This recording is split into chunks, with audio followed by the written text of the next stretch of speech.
नमस्कार, स्वागत है आपका आज के कार्यक्रम में। और आज हम चर्चा करने जा रहे हैं पंजाब की राजनीति पर। पंजाब में कौन से मुद्दे हैं जो हावी हैं इस बार के विधानसभा चुनावों में। 117 सीटों में लोगों की जो सोच है, जो पर्सपेक्टिव है, वो क्या है।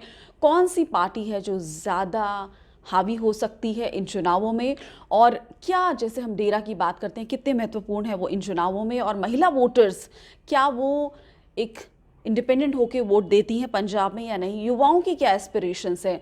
साथ ही अगर हम पार्टीज़ की बात करें तो कौन सी पार्टीज़ ऐसी हैं जो जिनके पास जो विनिंग मार्जिन जिनको मिल सकता है इस बार के चुनावों में। साथ ही अगर हम पंजाब के रीजन्स की बात करें, चाहे दोआबा, चाहे माछा, चाहे मालवा रीजन की बात करें, तो वहाँ लोगों के वोटिंग पैटर्न्स क्या होते हैं और कौन से ऐसे मुद्दे हैं जो नतीजों को प्रभावित करेंगे पंजाब के इन चुनावों में। इस पर चर्चा करने के लिए हमारे साथ बेहद खास मेहमान मौजूद हैं। आज हमारे साथ मौजूद हैं, हम मौजूद हैं चंडीगढ़ में, और हमारे साथ मौजूद हैं प्रमोद कुमार जी, जो कि डायरेक्टर हैं institute for development and communication Chandigarh में। उनसे बात करेंगे, उनसे जानने की कोशिश करेंगे कि इस बार के चुनावों में कौन से ऐसे मुद्दे हैं जो वोटर्स का ध्यान अपनी तरफ खींच रहे हैं, जिनकी बेसिस पे जो वोटर्स हैं वो पार्टीज को वोट करने जाएंगे, नेताओं को वोट करने जाएंगे। तो कौन से ऐसे मुद्दे हैं प्रमोद जी जो पंजाब के वोटरों को पार्टीज की तरफ, नेताओं की तरफ खींचते हैं? पहला मुद्दा तो बिल्कुल गवर्नेंस का है कि हैरेसमेंट फ्री गवर्नेंस, कि आपको सरकार की जो सर्विसेज हैं उसमें करप्शन भी है, उसमें हैरेसमेंट भी है, उसमें डिले भी है और अकाउंटेबिलिटी नहीं है सरकार की। तो लोगों को ये मुद्दा बिल्कुल इंपॉर्टेंट है कि जैसे आपको अपने लैंड रिकॉर्ड चाहिए, तो लैंड रिकॉर्ड के लिए आपको लाइनों में खड़ा होना पड़े और हर लैंड रिकॉर्ड ना मिले, तो उनको लैंड रिकॉर्ड मिलना चाहिए उस समय। तो और इस तरह की जो हैरेसमेंट है ऑफिस में जाके, तो वो अच्छा बिजनेस आपने कोई शुरू करना है, ट्रेड आप करते हैं, उसमें एक इंस्पेक्टरी राज इंटरेक्ट से काफ़ी फंक्शनल है। तो पंजाब में और बाकी देश के बाकी हिस्सों में भी ये मुद्दा है, तो पंजाब में भी ये मुद्दा है, एक हैरेसमेंट फ्री गवर्नेंस। और उसके लिए लोग बिल्कुल अगर कोई पार्टी काम करती है, और मुझे याद है कि 2012 का इलेक्शन अकाली दल ने एक हिस्ट्री क्रिएट करी थी कि एक ही पार्टी दोबारा इलेक्शन जीती गवर्नेंस के मुद्दे पे, कि उन्होंने उस समय गवर्नेंस में काफ़ी काम करा और उससे लोगों को मैसेज गया कि भी हाँ, ये हमारी जो लाइफ है उसको सिंप्लीफाई करेंगे। दूसरा मुद्दा पंजाब का जो है कि हाउ टू मेक पंजाब का जो यूथ है एम्प्लॉयबल कैसे बनाया जाए, क्वालिटी एजुकेशन क्या कैसे दी जाए जिससे उसको आगे एम्प्लॉयबिलिटी लेने के लिए एक्सेसिबल हो जाए, वो सारा एम्प्लॉयबल हो जाए वो। तो ये दूसरा मुद्दा है। तीसरा मुद्दा जो पंजाब का है कि एग्रीकल्चर को रेम्यूनरेटिव कैसे बनाया जाए, उसके लिए आपकी क्या पॉलिसीज़ हैं, क्या विज़न है। आप ये तो कह सकते हैं किसानों को पेंशन मिलेगी या किसानों को हम 5,000 रुपया वैसे ही दे देंगे, सब्सिडी दे देंगे। वो तो सब्सिडी का मुद्दा तो है ही है, पर सब्सिडी के साथ साथ आप उसको प्रोडक्टिव बनाने के लिए आपकी विज़न क्या है कि उसको कैसे डाइवर्सिफाई करेंगे। सारे को डाइवर्सिफाई कर देंगे या कुछ एरिया में आप अभी भी ग्रेन्स उगाएंगे और उसके साथ साथ एक कमर्शियल क्रॉपिंग का भी पैटर्न लेके आएंगे। ये किस तरह से करेंगे, लोग ये जानना चाहते हैं, गाँव के और शहर के भी। और चौथी बात जो इससे जुड़ी हुई बात है कि जो एमएसपी का मुद्दा है ये बना रहेगा, क्योंकि एमएसपी पंजाब में इकॉनमी 80,000 करोड़ साल में दोनों फसलों का जब पंजाब की इकॉनमी में आता है, ये कैश इनफ्लो है जो सारी इकॉनमी को, चाहे वो शॉपकीपर हैं, दूसरे हैं, उनको अलाइव करता है, उसको एक्टिवाइज करता है। ये इकॉनमी में बड़ी मेजर इनपुट है। तो ये एक मुद्दा बनेगा कि एमएसपी आगे तक सस्टेन रहेगी कि नहीं रहेगी, इस पर डिफरेंट पॉलिटिकल पार्टीज का क्या स्टैंड है, क्या स्टेट इसमें हिस्सादारी डालेगी कि सारा ब्लेम सेंटर को देगी, क्या होगा। लोग इसके बारे में बिल्कुल कंसर्न है और जानना चाहते हैं। और पांचवा मुद्दा जो है सेफ्टी सिक्योरिटी का मुद्दा है, लॉ एंड ऑर्डर का मुद्दा है कि कहाँ तक जो पंजाब में सेफ्टी और सिक्योरिटी जो है उसके लिए सरकारों की क्या अपने जो आने वाली पॉलिटिकल राजनीति है वो उसके जवाब कैसे देती है, ये मुद्दे बिल्कुल बनेंगे। और एंटी इनकम्बेंसी इस गवर्नमेंट की जो इन्होंने पहले प्रॉमिस करे थे, जो पॉलिटिकल मैनेजर होते हैं, जैसे पिछली बार इनके प्रशांत किशोर जी थे, तो उन्होंने इनसे ऐसे वादे करवा दिए जो पूरे नहीं हो सकते। जैसे उन्होंने कहा कि घर घर नौकरी देंगे, तो अब घर घर फुल एम्प्लॉयमेंट सिचुएशन कहाँ से आएगी, अब वो सरकार नहीं दे पाई, तो आज इनको जवाब देना पड़ेगा। तो आप पॉलिटिकल मैनेजर्स ने इतनी सारी बातें जो आपने पंजाब की राजनीति को लेकर, वहाँ के मुद्दों को लेकर की, लेकिन कौन से ऐसे महत्वपूर्ण मुद्दे हैं जो नतीजों को प्रभावित करने वाले हैं?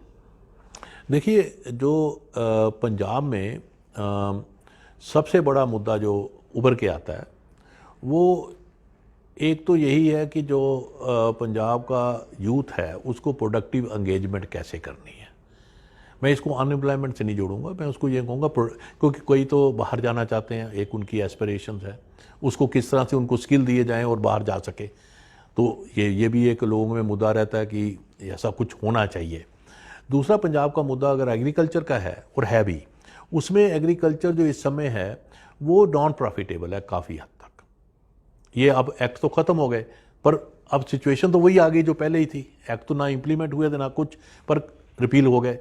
पर पंजाब में जो एग्रीकल्चर है वो नॉन रिम्यूनरेटिव है, तो उसको किस तरह से उनमें इनकम जनरेशन ज़्यादा हो, डबल इनकम हो किसान की, वो एक मुद्दा जो हमेशा रहता है कि किसान अब जो आप कमांड इकॉनमी में जो चल रही थी एग्रीकल्चर, आप उसको अगर मार्केट से जोड़ेंगे तो वो प्रॉफिटेबल नहीं है। तो इसलिए छोटे किसान काफ़ी जो हैं वो एग्रीकल्चर को छोड़ के दूसरे प्रोफेशन में जा रहे हैं। तो ये एक बड़ा मुद्दा है कि आप स्ट्रक्चरल ट्रांसफॉर्मेशन इकॉनमी की कर नहीं पाए। अगर आप कर देते तो गांव के कुछ लोग शहर में नौकरियों में या गांव में ही नौकरियों में चले जाते दूसरे प्रोफेशन में, वो तो ऐसा हुआ नहीं है। तो एक तो मुद्दा ये है कि एग्रीकल्चर का प्रॉफिटेबल बनाना उसको, और दूसरा इकॉनमी जो आपकी इंडस्ट्री है उसको भी एग्रीकल्चर से जोड़ना, ये मुद्दा है एक। और लोग इसके बारे में सोच रहे हैं कि एग्रीकल्चर के आल्टरनेटिव्स क्या होंगे, कि जैसे ये 3 एक्ट आए तो इसमें तो बात सीधी आ गई कि एग्रीकल्चर में फ्लरिश, अगर आप इन्वेस्टमेंट आ जाएगी तो प्रोडक्टिविटी बढ़ जाएगी, टेक्नोलॉजी आ जाएगी तो उससे एफिशिएंसी बढ़ जाएगी, पर एग्रीकल्चरिस्ट जो पंजाब का है वो रिडंडेंट हो जाता है, वो पेरिश। तो ये कन्फ्लिक्ट ये था कि आप प्रोडक्टिविटी ज़्यादा चाहते हैं कि या survival of agriculture. So livelihood का क्वेश्चन आ गया, इसलिए आपने सड़कों पे इतने प्रोटेस्ट देखे।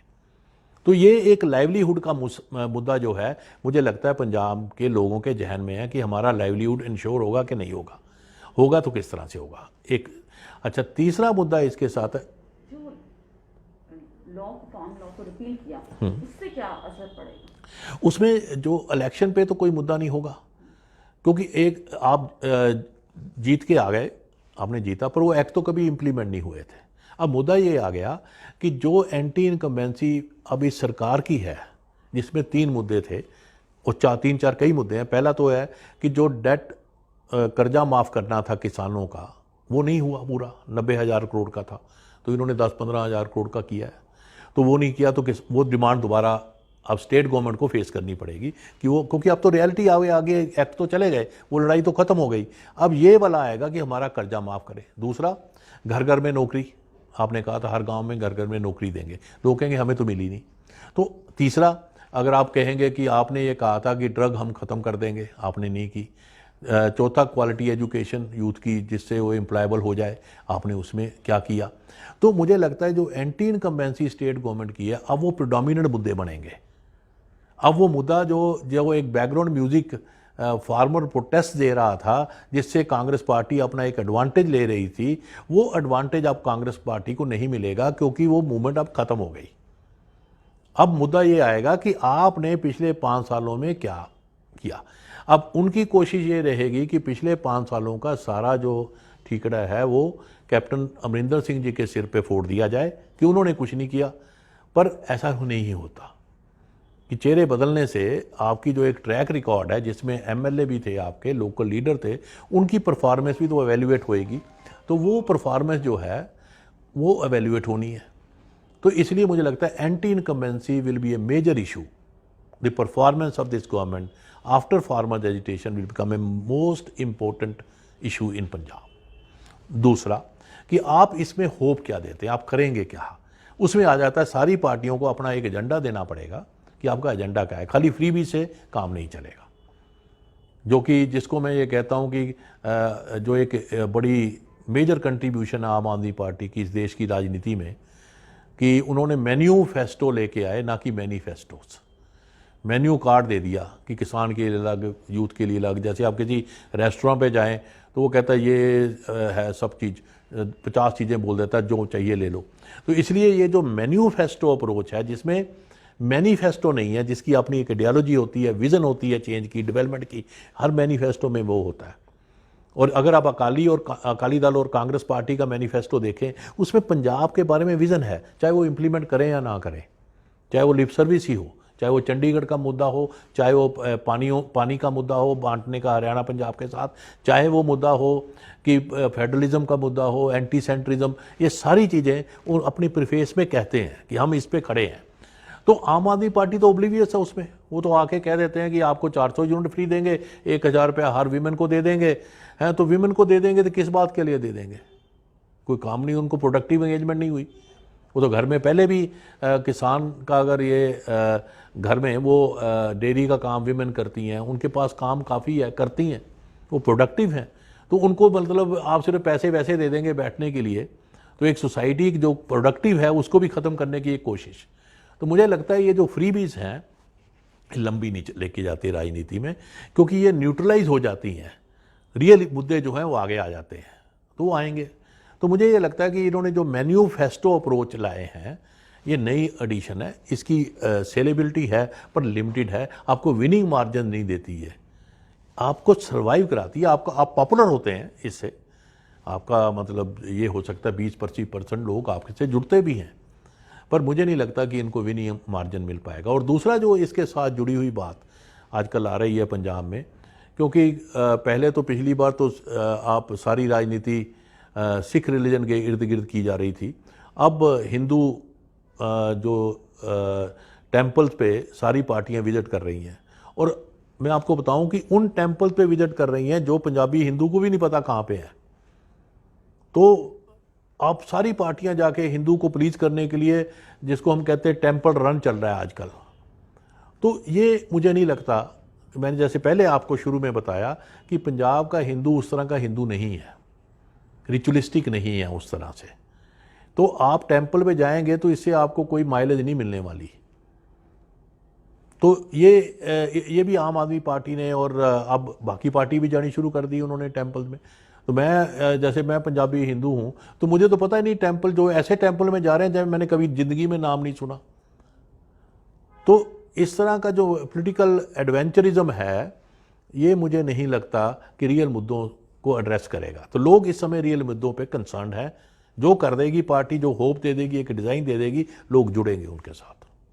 हर साल कहते हैं कि हर 5 साल में सत्ता बदलती है, कभी कांग्रेस और कभी अकाली, तो इस बार वोटर्स का रुख किस तरफ आपको दिख रहा है, कहाँ ज़्यादा वेट है? देखिए, पहली बात तो ये है कि रोटेशनल 2 पार्टी रोटेशनल सिस्टम जो था वो ब्रेक हुआ था 2012 में, जब अकाली दल की सरकार दोबारा आ गई, जबकि पहले कभी ऐसा नहीं होता था, एक बार कांग्रेस एक बार अकाली। ये सिर्फ 2012 में ऐसा हुआ। और जो ट्रेंड है उसमें 3 फैक्टर नए हैं। पहला है जो फार्मर रेजिस्टेंस मूवमेंट थी, और उसके बाद रिपील हुए तीनों एक्ट जो थे, उससे अब किसान जब वापस आएगा तो उसमें राजनीति का एक अलग कुछ एक नई एडिशन, क्वालिटेटिव शिफ्ट आने की लगता है होगा। दूसरा, पहली बार पंजाब के इतिहास में एक शेड्यूल कास्ट जो है वो चीफ मिनिस्टर बना है, उससे भी एक नई बज़ जो राजनीति में हो रही है। और तीसरा जो है कि एक नई फॉर्मेशन जो भारतीय जनता पार्टी और कैप्टन अमरिंदर सिंह की जो पार्टी नई बनने वाली है, उनकी आपस में गठजोड़, जो ये तीनों फैक्टर हैं, ये इस बार पंजाब की राजनीति को इन्फ्लुएंस करेंगे। और मैं ऐसा क्यों कह रहा हूँ, क्योंकि पंजाब की राजनीति बाकी जगह जैसे भी है, पर पंजाब की राजनीति एक ऐसे है पॉलिटिकल पार्टी जैसे धर्मशाला हो, जिनके दरवाजे नहीं हैं, और आप आज इधर चले गए उधर चले गए, जहाँ मर्जी चले जाए, कोई आइडियोलॉजिकल बाउंड्रीज नहीं है। तो उससे ये है कि अब जो एक वोट बैंक हुआ करता था कंफर्म्ड कि आप 15% अकालीज का वोट बैंक है या 10% कांग्रेस का है, वो काफ़ी उससे फ्लूइड हो गया। अब वो कहीं भी जा सकता है, जैसे लीडर कहीं जा सकते हैं, वोटर भी आप किसी तरफ जा सकता है। तो इसलिए पहली बार अनप्रडिक्टेबिलिटी जो है कि आप you can't predict so easily, क्योंकि आपका सॉलिड वोट बैंक किसी पार्टी का अभी समय एग्जिस्ट नहीं करता, इसे फ्लूइड वोट बैंक। तो और जो 3 फैक्टर नए आ गए, और उससे ये है कि एक नई अर्थमेटिक, जिसको मैं कहता हूँ इलेक्टोरल आर्किटेक्चर, एक नई डेवलप होगी। और वो नई आर्किटेक्चर जो है किसके एडवांटेज में जाएगी, देखने में तो ये लिखता है कि जो बीजेपी होगी वो अपनी कुछ सीटों में तो जीत सकती है, और साथ साथ कैप्टन अमरिंदर सिंह जी के साथ अलायंस में एक मेगा स्पाइलर बन सकती है फॉर द कांग्रेस, क्योंकि कैप्टन साहब का कई पंजाब में चीफ मिनिस्टर रहे हैं 2 बार, और एक अपना इनका इन्फ्लुएंस है, तो उनकी सारी राजनीति इस समय कैप्टन कांग्रेस के अगेंस्ट है। तो एक स्पाइलर का रोल ये प्ले कर सकते हैं, मेगा स्पाइलर जिसको मैं कहता हूँ, ये हो सकता है। दूसरा जो चीफ मिनिस्टर चरणजीत सिंह चन्नी, जो एक मैंने आपको कहा शेड्यूल कास्ट चीफ मिनिस्टर पहली बार बने हैं, इससे एक psychological spin off schedule caste voter में हो सकता है to the advantage of the Congress. और इसके साथ जुड़ा हुआ एक जो इशू है कि जब आपने ये कह दिया कि हम हिंदू को चीफ मिनिस्टर नहीं बनाएंगे, और फिर आपने जाट सिख को भी चीफ मिनिस्टर नहीं बनाया, उससे एक जो रिवर्स कंसोलिडेशन पॉपुलेशन में हो रही है, वो एक तरफ तो psychological spin of Dalit population में, दूसरी तरफ एक रिवर्स कंसोलिडेशन का भी है। तो ये कहाँ तक इम्पैक्ट करता है, इसके बारे में अभी थोड़ा सा जल्दी है कि किसका फायदा होगा किसको, और किसको नुकसान होगा। तो ये एक फैक्टर जो और साथ में जुड़ा हुआ जो बात थी कि जो एक्ट रिपील होने से क्या फार्मर जो हैं अपनी अलग पार्टी बनाएंगे, तो मुझे लगता है कि अगर अलग पार्टी बनाएंगे तो उसका देखना होगा भी वो पार्टी जो है किसके लिए स्पॉइलर बनती है, क्योंकि अपने आप में तो वो जीत नहीं सकते, क्योंकि एक्सक्लूसिव जो मोबिलाइजेशन है पंजाब में आपको इलेक्शन नहीं जिता सकती, पर स्पॉइल तो कर ही सकते हैं आप चांस के। अगर अलग पार्टी बनेगी तो स्पॉइल करेंगे, अगर आके वापस, क्योंकि जैसे सबसे बड़ा ग्रुप जो उग्रावां ग्रुप है, वो उसने कह दिया है कि हम राजनीति में इलेक्शन में हिस्सा नहीं लेते, मालवे का सबसे बड़ा, और जो बाकी लीडर हैं वो इतना, उनका सारे पंजाब में कोई इन्फ्लुएंस नहीं है, इतना बड़ा नहीं है। पर आपने ये है कि अगर वो करेंगे तो किस पार्टी को डिसएडवांटेज होगा, ये भी देखना होगा, और हर कॉन्स्टिट्यूएंसी वाइज ये अलग तरह से अनकवर होगा। और इस बार जो देखने में लगता है कि मार्जिन जो होंगे इलेक्शन में जीत के कम होंगे, इतने ज़्यादा नहीं होंगे, क्योंकि 5 कॉर्नर्ड कंटेस्ट है। अगर अलग अलग रीजन्स की बात करें, पंजाब की, चाहे मालवा की, चिदोआ की, माझा की, तो वहाँ वोटर्स का जो पैटर्न होता है, किस तरीके से, किन किन इश्यूज पर, किन किन पर्सपेक्टिव से, किस सोच के साथ वो वोटिंग करने आते हैं, वहाँ के कौन से ऐसे मुद्दे हैं जो उनके वोटिंग पैटर्न को इन्फ्लुएंस करते हैं? देखिए, पंजाब में बिल्कुल एक बात तो है कि इस इलेक्शन की अगर बात कहूँ कि रिलीजो कास्ट जो डिस्टिंक्शन है वो एक्ट वाइज तो हुआ है, पर अगर हम 3 रीजन पंजाब के जो हम कहते हैं कि एक तो सबसे बड़ा रीजन जो है मालवा का है, ये काफ़ी हद तक फ्यूडल था काफ़ी टाइम तक, और यहाँ पे छोटा किसान भी है और एग्रीकल्चरली प्रेडोमिनेंट है। तो यहाँ के जो मुद्दे ज़्यादातर जो एग्रीकल्चर से जुड़े होते हैं, और यहाँ के जो मुद्दे हैं वो आपके ड्रग का मुद्दा भी यहाँ पे है।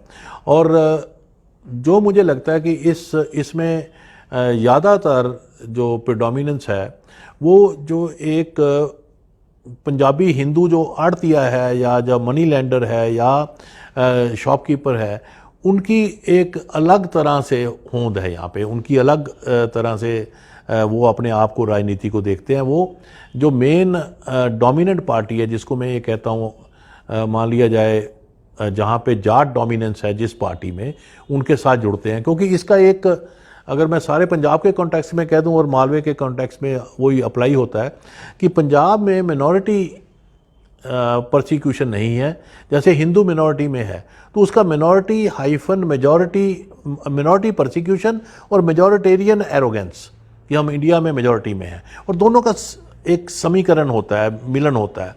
इसी तरह से सिख जो हैं वो ये है कि पंजाब में मिनॉरिटी में है, मेजॉरिटी में है, हिंदुस्तान में सिख जो पंजाब में मेजॉरिटी में है, हिंदुस्तान में मिनॉरिटी में है। तो पंजाब में मेजॉरिटेरियन एरोगेंस और मिनॉरिटी परसिक्यूशन, ये एक समीकरण आपको कहीं और नहीं मिलेगा। ये पंजाब की खासियत है कि दोनों का एक कम्बिनेशन होता है, और इन दोनों को अगर कोई हारमोनियस बना लेता है, आप इनका डिस्टिंक्शन करके, जो 92 के पहले राजनीति होती थी, दोनों को अलग करके लोग वोट बटोरते थे। अब दोनों को साथ मिला के राजनीति में वोट लेने की चेष्टा होती है। तो मुझे ये लगता है कि मालवे में अगर ये इनको दोनों को मिला के करेंगे, वो पार्टी जीतेगी इस समीकरण को। और ये दोनों को मिलाने का मतलब है हार्मनी, कम्युनल हार्मनी और पीस। ये एक मेन मुद्दा बना रहता है। जो द्वाबा है, इसमें जो शेड्यूल कास्ट राजनीति है काफ़ी डोमिनेट करती है, और इसमें काफ़ी कॉन्स्टिट्यूएंसी जो उसमें दलित जो हैं वो असर्ट करते हैं, शेड्यूल कास्ट असर्ट करते हैं। तो यहाँ की राजनीति और साथ साथ यहाँ की राजनीति ज़्यादा मार्केट से इंटीग्रेटेड है। लोगों की आउटलुक बिल्कुल वो फ्यूडल है, ये आउटलुक मार्केट ओरिएंटेड है। जैसे किसान अगर कर्जा लेता है मालवा में, तो वो अगर डेट में चले जाता है तो कर्जा वापस नहीं कर पाता। अगर कोई मांगने आ जाए तो वो समझता है कि मेरी अब इंसल्ट हो गई, तो वो उसको अच्छा नहीं मानता और उसको लगता है ये गलत हो गया। और द्वाबा में जो है वही अगर डेट लेगा तो उसको इन्वेस्टमेंट में कन्वर्ट करता है, तो डेट में नहीं जाता। क्रेडिट लेता है तो डेट में नहीं जाता, इन्वेस्टमेंट में कन्वर्ट कर लेता है। तो इसलिए मार्केट से ज़्यादा इंटीग्रेटेड है, ग्लोबली ज़्यादा इंटीग्रेटेड है। तो इसलिए ये थोड़ा सा प्रोग्रेसिव रीजन पंजाब का है, पर इसमें शेड्यूल कास्ट राजनीति जो है उसका एक अपना रोल है। आपका माझा आ गया। माझा जो है वो बॉर्डर बेल्ट है, अमृतसर है, और साथ में आपका गुरदासपुर भी हो गया। तो ये माझा बेल्ट में ज़्यादातर जो राजनीति है वो सिख ओरिएंटेड मुद्दों पे भी होती है।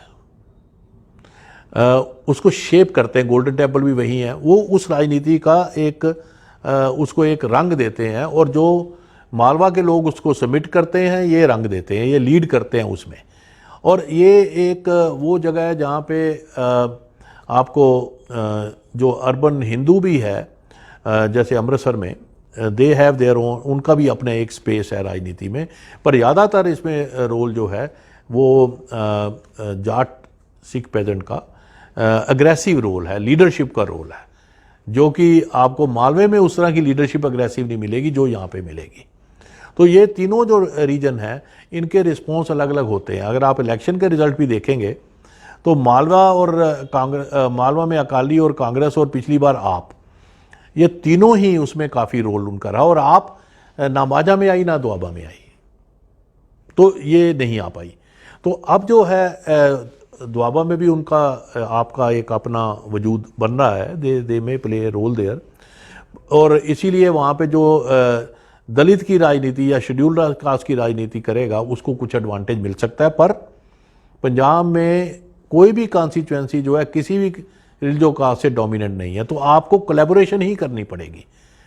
आप ये नहीं कि दलित की राजनीति करेंगे तो खाली दलित की करके वोट ले लेंगे। आपको वहाँ के जाट से भी मिलना पड़ेगा, हिंदू से, अर्बन से भी मिलना पड़ेगा, तब जाके आप एक विनिंग उसमें आएंगे। तो इसलिए जो ये सारे रीजन हैं, इनमें अलग अलग तरह से राजनीति है। वहाँ पे मालवा की मोर एग्रेरियन ओरिएंटेड प्रोग्रेसिव, अमृतसर की थोड़ी सी जिसमें आप मैं कह रहा हूँ अग्रेसिव रिलीजियस लीडरशिप, और द्वाबे वाली जो है इसमें इंडस्ट्री भी है, ट्रेड है। मालवे के कुछ रीजन है, लुधियाना जैसे ज़्यादा इंडस्ट्री है, बारिंग दोज अर्बन टाउन 5-6 जो हैं, एक यही राजनीति जो है प्रेडोमिनेट करती है अलग अलग जगहों पे। दलित वोट की बात करें तो प्रमोद जी, किस तरह से बहुत इन्फ्लुएंशियल हो सकता है दलित वोट? क्या वो एक अलग से कोर के रूप में वोट करेंगे या जस्ट फ्रेगमेंटेड रहेंगे दलित वोट? कितना, क्योंकि परसेंटेज बहुत ज़्यादा है दलित की पंजाब में, तो वो वोट किस तरफ जाएगा, किस पार्टी की तरफ जाएगा, या स्कैटर्ड होगा? पंजाब में दलित परसेंटेज ऑफ वोट 32% के करीब दलित पॉपुलेशन है पंजाब की, और इनमें से अप्रॉक्सीमेटली 60% सिख हैं और 40% हिंदू हैं। और इनमें सब कास्ट जो हैं वो मेन तो 5 ही हैं, अधर्मी हैं, राय सिख हैं, मजबी हैं, रविदासिये हैं, और ये जो कास्ट हैं सारी, और इनमें आपस में कोई इतना कल्चरल इंटरेक्शन नहीं है, एक्सक्लूसिव आपस में। और तीसरी बात, ये हिस्टोरिकली तो दलित जितने शेड्यूल कास्ट हैं सब पार्टियों में प्रेजेंट है। तो अब प्रश्न ये उठता है कि ये चीफ मिनिस्टर बनने के साथ साइकोलॉजिकल स्पिन ऑफ कितना होगा, और क्या सारे जो शेड्यूल कास्ट हैं मिलके, क्योंकि पहली बार हिस्ट्री में ऐसा हुआ है, तो एक कंसोलिडेट कांग्रेस के साथ हो जाएंगे? मुझे लगता है शायद नहीं, क्योंकि हर पार्टी में अपने अलग तरह के लीडर हैं। वाल्मीकि भी हैं, मैंने वाल्मीकि पहले नहीं बोला, वाल्मीकि भी हैं, तो इसलिए अलग अलग लीडर हैं और अलग अलग जो सब सेक्ट हैं उनको रिप्रेजेंट करते हैं। तो मुझे ये लगता है कि जो उनकी एस्पिरेशंस हैं, अगर तो जो चरणजीत सिंह जी चन्नी जो कुछ समय आने अगले 15-20 महीने में उनकी एस्पिरेशन पूरी कर देते हैं, जो उनकी डिमांड्स हैं, तो फिर तो साइकोलॉजिकल स्पिन ऑफ काफ़ी होगा। मुझे लगता है वो डिमांड पूरी नहीं हो पाएंगी, उनकी 14-15 डिमांड्स हैं। तो ये सिर्फ साइकोलॉजिकल स्पिन ऑफ और कंसोलिडेशन कुछ हद तक होएगी, जिसमें आप कहें कि रविदास ये कंसोलिडेट हो सकते हैं, रविदास जो सेक्ट है, और साथ में कुछ साइकोलॉजिकल स्पिन ऑफ 2-3% ऐसा हो सकता है। पर मुझे ये नहीं लगता कि शेड्यूल कास्ट अपने आप में एक एक्सक्लूसिव कैटेगरी बन जाएंगी पंजाब में, जो आज तक कभी नहीं बनी, अब भी नहीं बनेगी, ऐसा लगता है। पंजाब में जो वोटर्स हैं वो किस तरह से वोट करते हैं, क्या सोचकर वोट करते हैं? पंजाब में प्रमोद सर क्या वोटिंग पैटर्न है अब की, अगर आप राजनीति देख रहे हैं पंजाब में, वोटर्स की सोच को आप देख रहे हैं, उनके वोट करने के तरीके को देख रहे हैं, तो आप क्या पढ़ पा रहे हैं? देखिए, पंजाब के जो वोटिंग बिहेवियर है, इसको समझने के लिए हमें थोड़ा सा इतिहास में जाना पड़ेगा। 1992 से पहले एक अलग तरह का वोटिंग पैटर्न हुआ करता था, और 92 के ये वो फेज था 92 से पहले जहाँ पंजाब में टेररिज्म आया, खालिस्तान मूवमेंट थी, और उससे पहले का वोटिंग पैटर्न भी डिफरेंट था। जैसे मैं मिसाल के तौर पे आपको बताऊं कि उस समय बीजेपी जो थी, भारतीय जनसंघ हुआ करती थी 60 में 69 में, तो अकेले लड़ा करती थी इलेक्शन। अकाली भी अकेले लड़ा करते थे, कांग्रेस भी और सीपीआई भी। तो बाद में पोस्ट इलेक्शन कोएलिशन हुआ करती थी, ये पहले ये था।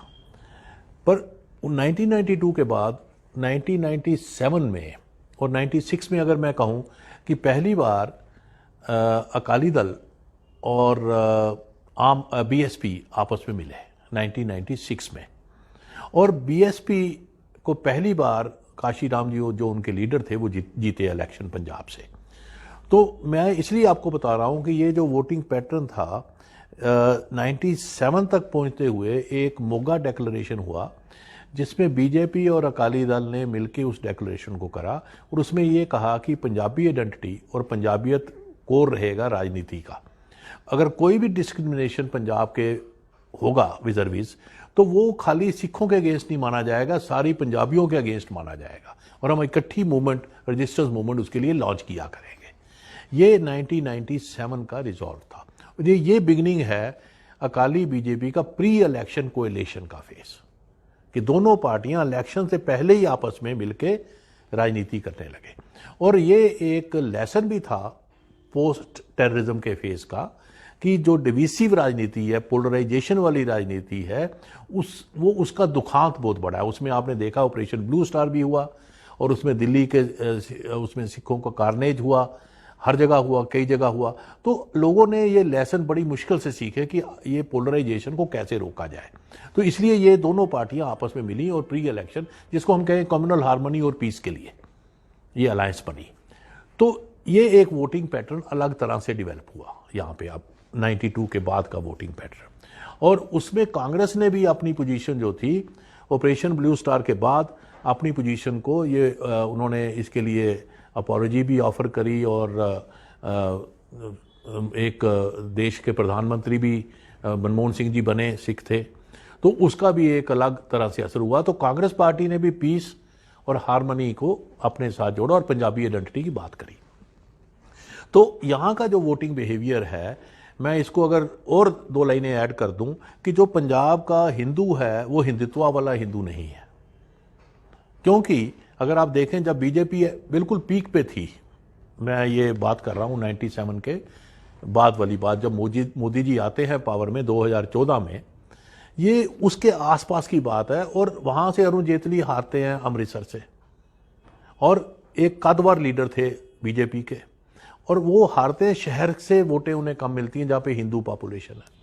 और पंजाब का हिंदू जो है हिंदुत्व से इन्फ्लुएंस नहीं है। यहाँ कोई राम जन्मभूमि वाली मूवमेंट भी नहीं थी कि ये ज़्यादातर लोग राम जन्मभूमि जाएं।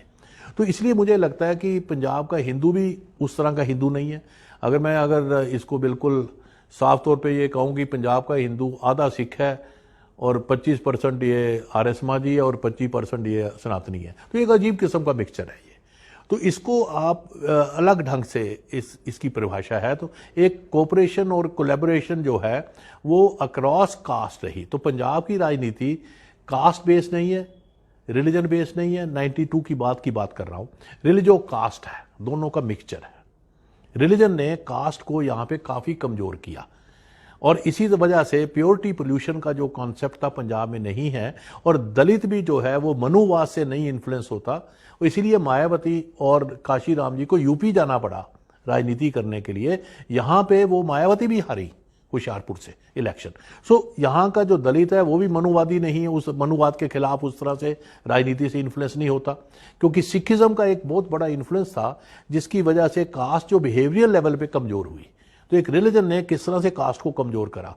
तो ये एक राजनीति में आपने देखा कि जो अकाली दल था उसमें, अगर मैं 11 इलेक्शंस का आपको बताऊं तो 6 इलेक्शन में दलित कॉन्स्टिट्यूएंसी जो रिजर्व्ड है उसमें ज़्यादा एमएलए अकाली दल के पास आए, और 5 में कांग्रेस के पास आए, और फिर उसमें कुछ एमएलए बीजेपी के पास भी गए, लेफ्ट के पास भी गए, बीएसपी गए। तो इसका मेरा कहने का सिर्फ ये मतलब है कि हर पार्टी में हर तरह के लोग हैं। इसको हम कहते हैं कैच ऑल अप्रोच। सारी पार्टियों की कैच ऑल अप्रोच थी कि अकाली दल में जट सिख भी है, अकाली दल में हिंदू भी हुआ।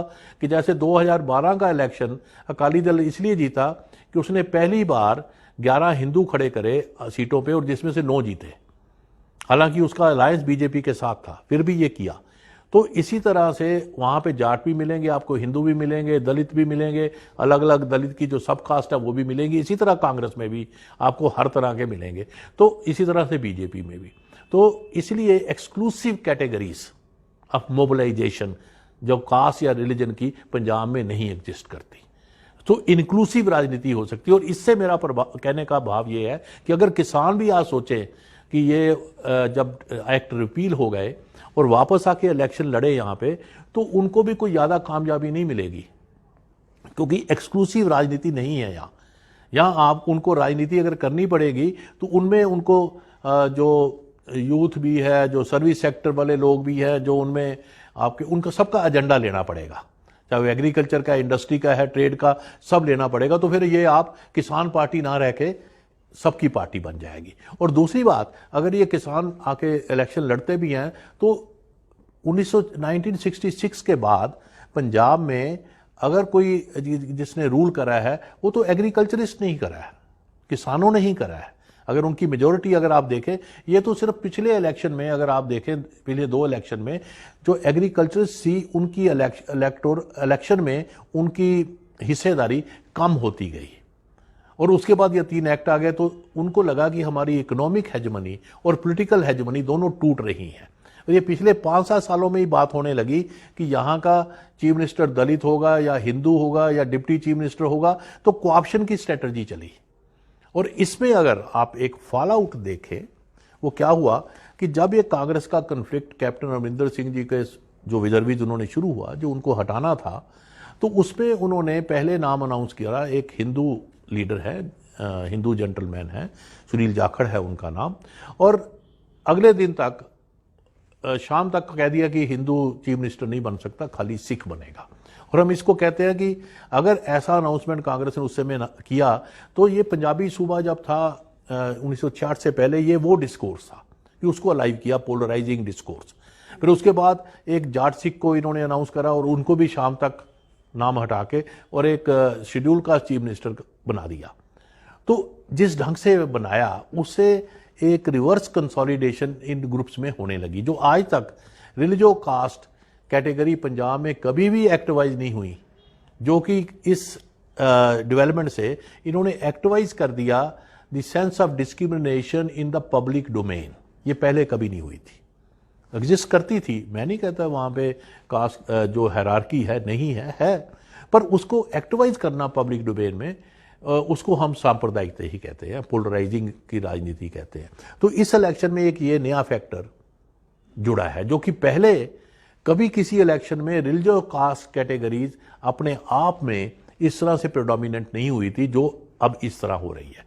और आमतौर पे आपने देखा होगा, ये कहा भी जा रहा है कि दलित चीफ मिनिस्टर बना तो दलित वोट कंसोलिडेट हो जाएगी, उसको फायदा होगा, कांग्रेस इसको भी मार्केट कर रही है, पर मुझे नहीं लगता ऐसा।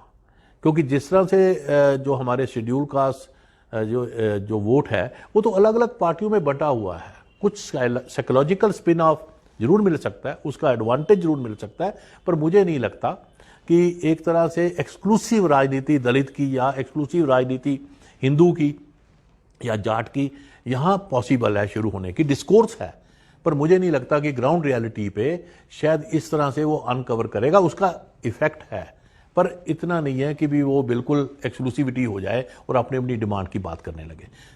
और दूसरी बात, आम आदमी पार्टी के आने से एक जो पंजाब की राजनीति में नई डिमेंशन आई, जिसको हम कहते हैं फ्री बीज और डोल्स की राजनीति। और इस समय अगर मैं एक स्टेटमेंट दे दूं कि डोल्स डेरा जो रिलीजियस सेक्ट हैं पंजाब के, उनका काफ़ी इन्फ्लुएंस रहता है राजनीति में, रहा है हिस्टोरिकली। और तीसरा है ड्रग्स का जो एक डिस्कोर्स है कि पंजाब में ड्रग ज़्यादा है और पॉलिटिकल पार्टी प्लेज करती है हम इसे हटाएंगे। तो इस इलेक्शन में डोल, डेरा और ड्रग्स तीनों ही डीमोनेटाइज्ड करेंसीज है। अब मैं क्यों कह रहा हूँ डीमोनेटाइज्ड करेंसीज हैं, क्योंकि हर आदमी इसकी बात करता है पर इस पे कोई नतीजा नहीं निकलता। जैसे डोल्स है, अगर आम आदमी पार्टी कहती है कि हम 300 यूनिट फ्री दे देंगे बिजली के, तो दूसरी पार्टी कहती है हम 400 दे देंगे। तो कम्पिटिटिव जो आपके फ्री बीज का जो पॉपुलिज्म जो है उसका न्यूट्रलाइज हो गया। वो जब सब पार्टी बात करने लगी तो इसको डीमोनेटाइज करेंसी कहते हैं। अब डीमोनेटाइज हो गई तो इसका इतना इम्पैक्ट, ये वोट स्विंग नहीं होने वाला इससे। तो it has become now almost A curve which is a flattened curve. इसी तरह से ड्रग के बारे में कहा जा रहा था कि हम ख़त्म कर देंगे, तो उन्होंने देख लिया कि सब पार्टी बात ही करती है, जो है वो नीचे नज़र आता है लोगों को, तो वो भी इशू डीमोनेटाइज हुआ। डेरे वाले भी हैं इस समय फ्रंट नहीं ले रहे, क्योंकि दूसरे तरह का रिलीजो कास्ट डिस्कोर्स डोमिनेट कर रहा है, ना कि डेरा वर्सेस इंस्टीट्यूशनलाइज रिलीजन, वो नहीं कर रहा। तो इसलिए तीनों करेंसीज डीमोनेटाइज हैं।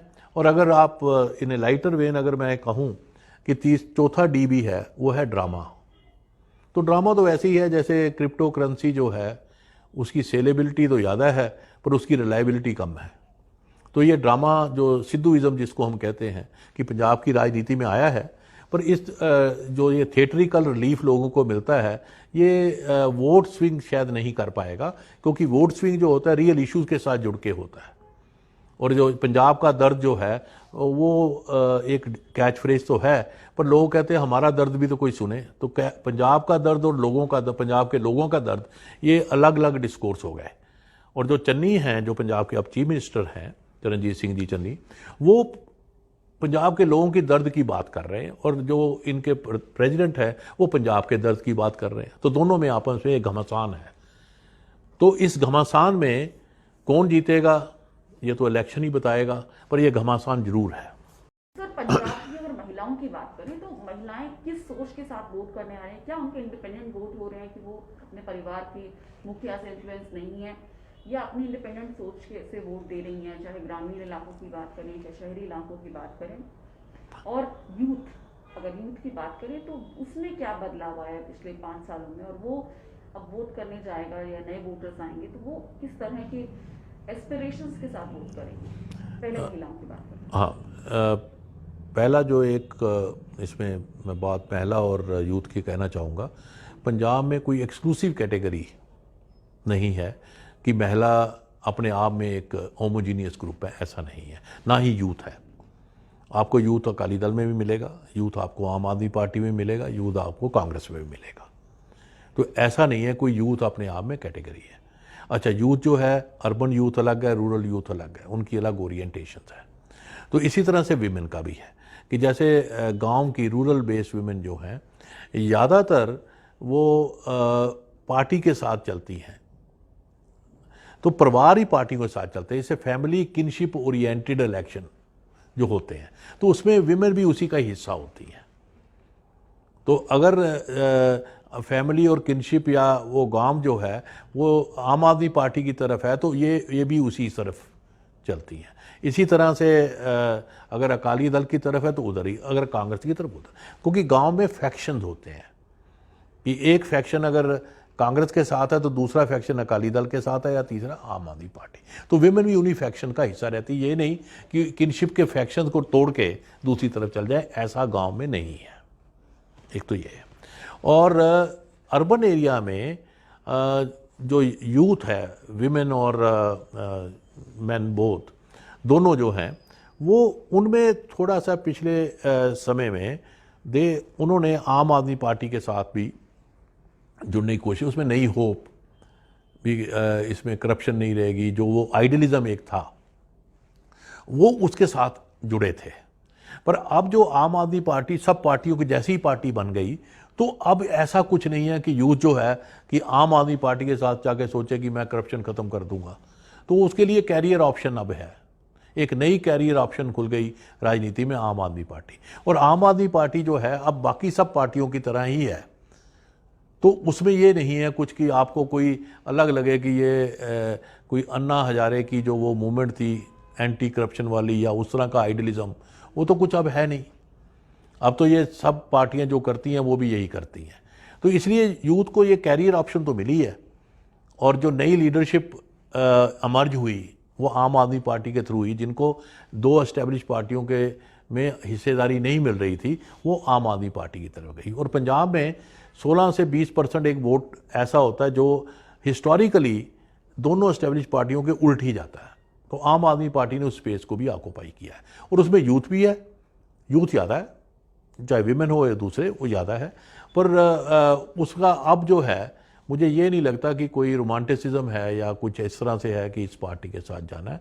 तो कोई आपको exclusive women response, homogeneous response या यूथ का होमोजीनियस रिस्पॉन्स ये पंजाब में नहीं मिलेगा।